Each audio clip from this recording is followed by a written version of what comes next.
Good morning and welcome to the Wicked Good Golf Show. I'm your host, Steve Scott, along with my playing partner, Jimmy the Bomber Bombard. Bomber, how are you doing today? Very good. We have a great show for you today.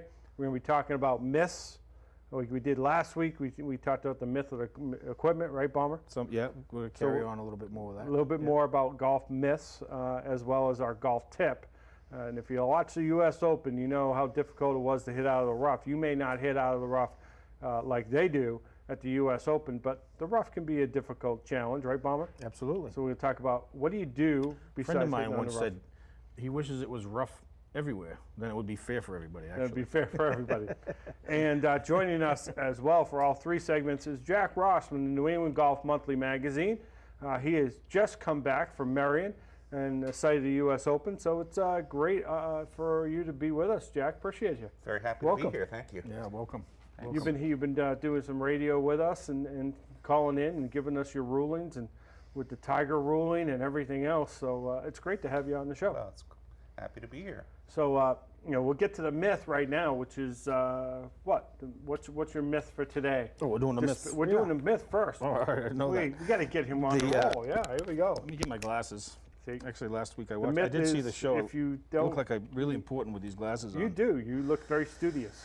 So we touched on the studying first the one game. was the loft, correct? Correct, The, yes. the changes in the loft and how that affected everybody. That was and then, an interesting tip, basically how you're going from a 5 iron, you're actually hitting a 3 iron. Yeah, I reviewed it. 1970s 7-iron was 40 degrees. Today it's 33. It's almost 2 clubs different. So, that's kind of where that went last week. But now the myth, another myth, and again, this is out of Tom Wishon's book, 12 Myths. You are using stiff shafts. It says so right on them. So what does that mean? I have no idea Well, what that means. it has a label on there, right? Right. Yeah. Right. Really, it's a pretty good little piece he wrote in here, but for the gist of it really is actually that, a shaft has tolerances, and most companies have tolerances. In other words, the shafts get R-flex, Right. and they get tested, when they bend, how they bend under stress is really how they determine what that is. And the tolerances are a little, in other words, in that S bin, it's kind of like buying meat, you know what I mean? You got the 3 different types of, prime, right? Yeah. Some fall into other bins. Right. So that's kind of really what the gist of it is. Even though it says S all across the board, you might not have all S in your bag, So especially if you're buying them right off the rack. Degrees of stiffness within Absolutely. within the golf shaft. Absolutely, and that's really the gist of it. From club to club, you mean, for brand to brand? Yeah, or so even you within can a buy brand? within a brand. So in other words, you get an S shaft, stiff shaft. We won't throw any names out there, but you have 3 through 8 set of. Right. They might not all be stiff. Some of those might be regular. Oh, yeah. Some might be. They're not all going to be the same frequency. So how do you know if you go out and you're buying clubs, and I know you're going to come back to the same thing, get them custom fit for that, but how do you know what shaft should be what you're using? Again, it is, we talked about last week, it's a little bit about club head speed. Club head speed has a lot to do with it because Sure. it's how fast, not fast string, but pretty much how strong you are also, because you need that shaft to bend under stress and then it kind of snaps back into the ball. Right. So if it's too stiff, it's not happening. The results would be like a lower shot, less distance. When you hit it, it'll kind of vibrate. If you have a club that's too stiff, if any of those conditions, you might want to investigate that. And the opposite side of that, if it's too soft, usually it might go a little bit higher. It's a tendency. If you tend to hit the ball to the right, it'll go less right. If you hit it left, it might go more left. It's kind of the tendency with a shaft that's too soft for you. But again, the majority of people, as we discussed earlier, not enough loft in their clubs, especially their woods. Right. Okay, and usually too stiff a shaft. Most people have too stiff a shaft in their bag. Going back to last week's show, we had Patrick Shanahan on, who's a golfer who is a disabled golfer. They called it something else, and it's not disabled, but I can't remember exactly. But he mentioned that he had a 19-degree driver. He was mistaken in that. It wasn't a 19-degree driver. That would be a lofted driver. That would be a lofted driver. But he hits a club with one hand. But his is about 9.5 driver. His driver was 9.5.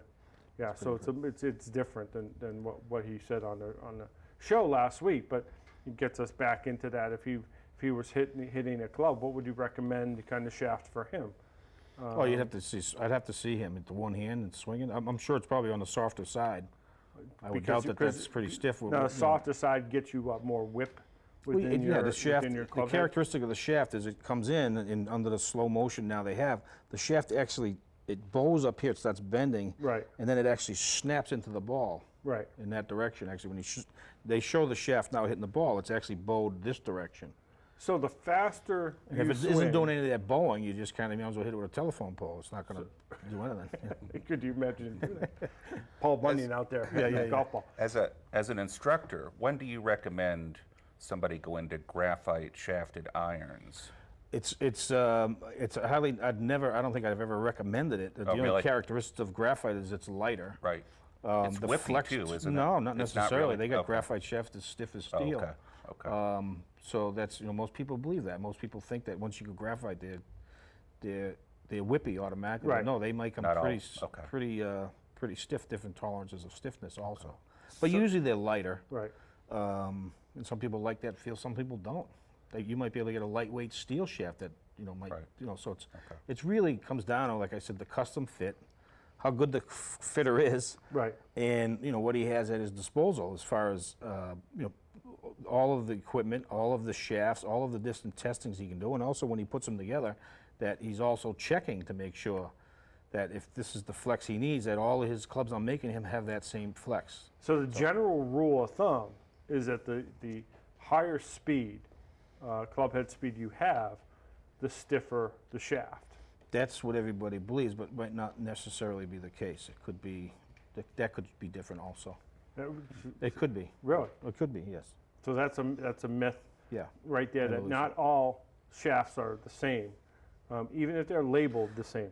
Yeah, that, and then, what it comes down to is everybody always asks, you think the guys on tour are playing the same set of clubs as, Well, no. no, they're not. They got guys checking all these things. Exactly, exactly. The specs and you Yeah. know. And that's what a good custom fitter will do. I mean, and then you're done. You're done chasing the, new and improved every year, right? We got about 1 minute left. We're going to be coming up to looking at hitting out of the rough, and obviously, hitting out of the rough is going to be interesting. You were down there at Marion.